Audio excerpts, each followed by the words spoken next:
Welcome back to Investing Easy. In this video, we're going to reveal the retirement plan of Carol, a 36-year-old tech manager from San Francisco. We're going to see what works, what doesn't, and how to tune it up so her retirement is in good shape. And at the end, we'll go through some key takeaways that you can use for your own retirement plan. Let's check it out.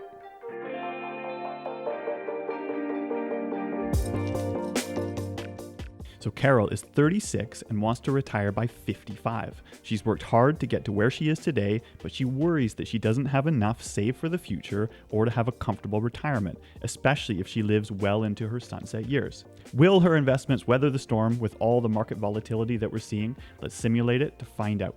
According to statistics, Carol can expect to live for about 81 years, but some of her grandparents are still alive in their 90s, well past the age that statistics may predict, which has got her wondering what would happen to her finances if she lived past her life expectancy age of 81. This is one of the things that we're going to look at.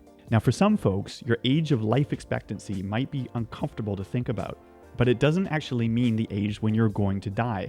You don't think of it so much of an endpoint, more like a midpoint where it's equally likely that you live after that age than it is that you don't make it to that age. So don't think too much into this unless you're like Carol and expect to live well past your age of life expectancy, in which case expect the unexpected, I suppose. If you'd like to explore your own life expectancy, I've put a link in the description below for you to check out.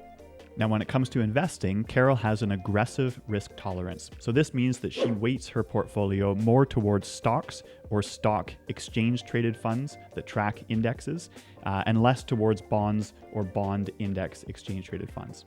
She can expect her equities to return around 7% year on year. However, it comes with a high volatility in any given year. For stocks, your standard deviation on annual returns is somewhere around 18%. For bonds, it's significantly less, both less return as well as less volatility.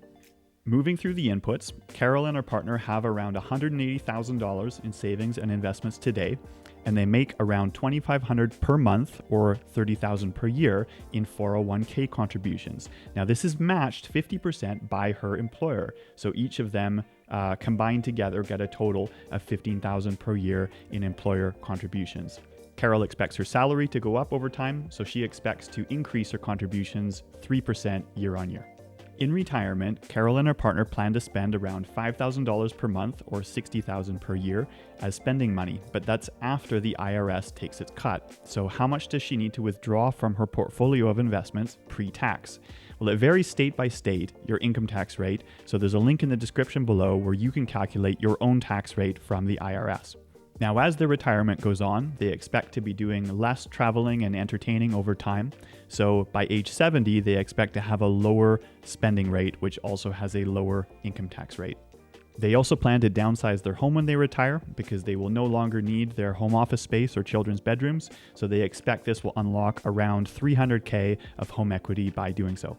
As Americans, Carol and her partner can expect to receive around $2,300 per month, that's a little over $27K per year, of Social Security.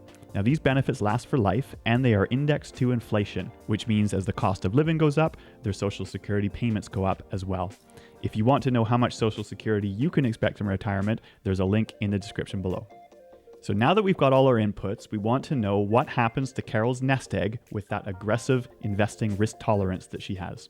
At this point, most folks might be scratching their heads wondering how to account for all the possibilities of high returns or low returns throughout every year that her money is invested. But because we have a super powerful simulator that runs thousands of different scenarios, it takes into account both the average returns we can expect as well as the standard deviation in any given year in order to show all the potential outcomes that Carol could expect. So what do the simulations show? Well, by the time Carol turns 81, we can see that there's a 78% chance that she will still have some savings left by that age. If she lives longer, let's say 86, there's only a 65% chance that she will still have some savings left. And if she's lucky enough to live into her 90s, like her grandparents have, then there's only a 53% chance that she still has savings left at that age. So her chances of maintaining that nest egg drop off as age goes on. Now, Carol's probably not going to be very happy with only a 53% chance of not running out of money. So let's see what happens when we make some tweaks to her retirement plan to increase her odds. If she bumps up her contributions in her retirement fund during her working years from $30K per year to $36K per year, she will bump up her odds of maintaining her nest egg from 53% to 70%. That's pretty good. Alternatively, if she cuts her retirement spending during the first 10 years of retirement from $60K per year down to $50K per year, this would bump up her odds of maintaining her nest egg from 53% up to 68%. Again, not bad. And if she does both, she increases her odds to over 80%, which is starting to look really good. These lifestyle changes may not be easy, but they would set her up for financial success with much greater odds of maintaining her savings over a long lifespan. So what's the takeaway message? Well, as it stands now, Carol's retirement is looking pretty good if she lives to her life expectancy age of 81.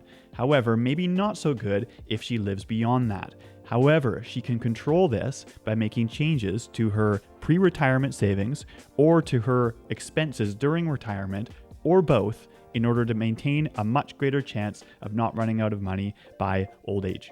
Carol should keep checking this plan as she gets older because her financial circumstances may change. She may get a raise, she may change her lifestyle and spend more. I would recommend updating these numbers once a year to continually give her a more informed view as she approaches retirement about whether she's staying on track with her finances. All right, we'll call it a wrap on Carol's retirement plan. Leave a comment if you think the numbers are realistic, and don't forget to like and subscribe in order to help the channel out so we can keep helping you make investing easy. We'll see you next time.